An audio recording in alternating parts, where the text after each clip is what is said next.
Bonjour tout le monde, que diriez-vous d'un petit tour de magie aujourd'hui? J'ai ici une sorte de petit porte-carte que j'ai fabriqué, qu'on peut ouvrir comme ceci en deux volets, et à l'intérieur on a un côté vert et un côté rose avec des bandes ici qui ne sont pas collées sur le fond blanc, vous voyez on peut passer dessous. Et donc dans ce porte-carte je peux mettre deux cartes. J'ai une carte verte ici, donc la carte verte je vais pouvoir la glisser justement du côté vert comme ceci. Et j'ai également une carte rose, et la carte rose, forcément, je vais la glisser du côté rose, comme ceci. Et alors, là où il y a un tour de magie, c'est que, donc on a le vert du côté du vert, le rose du côté du rose, c'est que maintenant, on va pouvoir refermer ce porte-carte.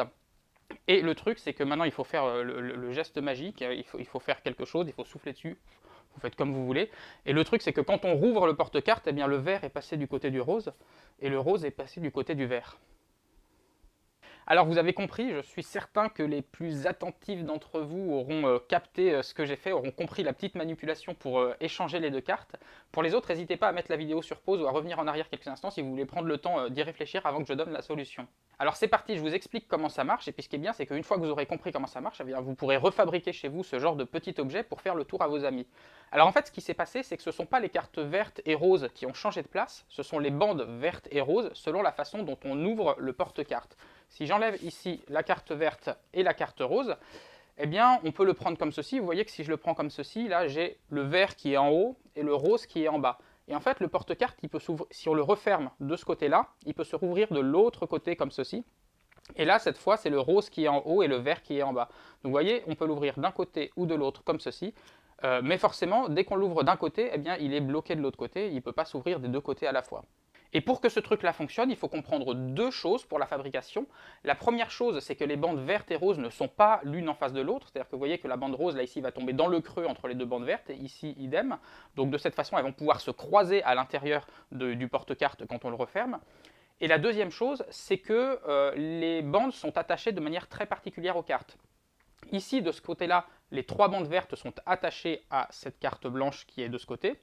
Mais de ce côté-là, elles ne sont pas attachées à la carte qui est ici, elles sont attachées à cette carte-là. Ici, la bande verte vient s'accrocher de ce côté-là, ici, sur cette carte de droite, et surtout pas à cette carte-là. C'est ce qui permet au porte-carte de se réouvrir dans l'autre sens quand on le referme. Et de la même manière, pour les bandes roses, eh bien, les bandes roses, elles sont accrochées sur cette carte-là, ici, et sur cette carte-là, ici, sur le point central. Quand vous avez compris ce principe, eh bien, vous pouvez tout à fait refabriquer cet objet chez vous, et après, ça marche tout seul, vous pouvez faire le petit tour en ouvrant le porte-carte d'un côté ou de l'autre. Comme ceci, les couleurs sont ensemble, et hop, les couleurs sont séparées. Elles sont ensemble, elles sont séparées, elles sont ensemble, etc.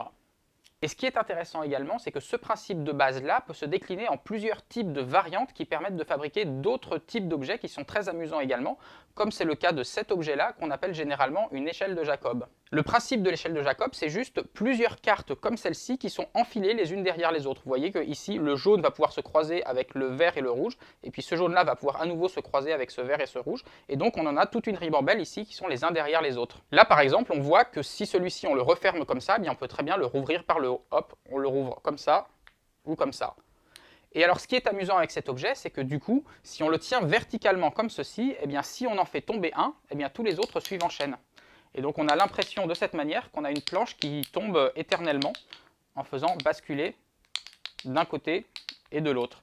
À chaque fois qu'on va fermer le bloc formé par les deux pièces qui sont en haut comme ceci, eh bien, ça permet de déclencher la réouverture par le haut ici. Donc là, cette pièce-là va tomber de ce côté-là. Et puis en tombant de ce côté-là, ça va déclencher la réouverture des deux pièces numéro 2 et 3. Et donc celle-ci va tomber, puis celle-ci va tomber, puis donc elles tombent toutes en chaîne. En fait, on peut avoir l'impression, quand on le fait très vite, que c'est une même pièce qui dégringole tout le long de l'échelle, mais en réalité, non, c'est les pièces les unes derrière les autres qui vont tomber, et donc ça donne un effet de cascade comme ceci, qui est assez amusant, et qui peut se prolonger beaucoup plus longtemps. C'est-à-dire que là, on a une échelle de Jacob avec 6 pièces, mais on peut imaginer avec 8, 9, 10 pièces, on peut en faire des aussi grandes qu'on veut. Une fois qu'on a compris le principe, eh bien, ça coule tout seul. Et puis ce même principe, il permet aussi de fabriquer des objets qu'on a déjà évoqués sur cette chaîne, les flexagones. Dans ces deux vidéos-là, je vous avais parlé, rappelez-vous, des flexagones hexagonaux, des hexaflexagones. Eh bien voici maintenant les flexagones carrés. Le flexagone carré, il a une face verte, une face rouge, et si on le plie comme ceci, la face rouge revient devant, et de l'autre côté, il y a la face bleue. Et si on le plie comme ceci, la face bleue revient devant, et de l'autre côté, il y a une face jaune, on a perdu à la fois notre face verte et notre face rouge. Pour les flexagones, c'est juste un avant-goût, je ne vous en dis pas plus pour le moment parce que c'est un sujet sur lequel il y a beaucoup trop de choses intéressantes à dire et donc ça méritera une vidéo entière consacrée à ce sujet. En attendant, si vous avez compris le principe du porte-carte magique et des échelles de Jacob, en réfléchissant un peu, vous devriez être capable de fabriquer vous-même vos premiers flexagones carrés, au moins ceux à 3 faces, et puis après vous pouvez commencer à réfléchir à comment fabriquer avec 4 faces, 5 faces, etc. Mais on en reparlera très bientôt de toute façon sur une vidéo entière. Ciao!